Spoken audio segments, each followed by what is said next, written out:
Hello guys, in this tutorial we're going to be showing you how to change your language in After Effects. So currently our language is English in After Effects, but if you would like to change your language, you're going to have to locate After Effects installation folder on your PC. So currently we have our PC here and we just have one drive. We're going to open it, go over to Program Files, then you're going to look for Adobe. Click on it, select After Effects depending on the version you're using, click on Support Files, and you will be looking for dictionaries.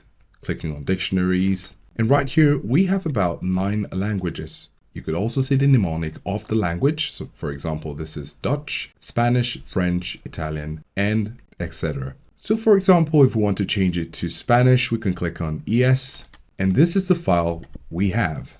What we're going to do is to click on the file, click on rename, and we're going to go to the end of this extension, which is DAT, and we're going to click on dot bracket old. Close the bracket, and then you can press enter. When you do this, your After Effects file will be changed to the language you selected.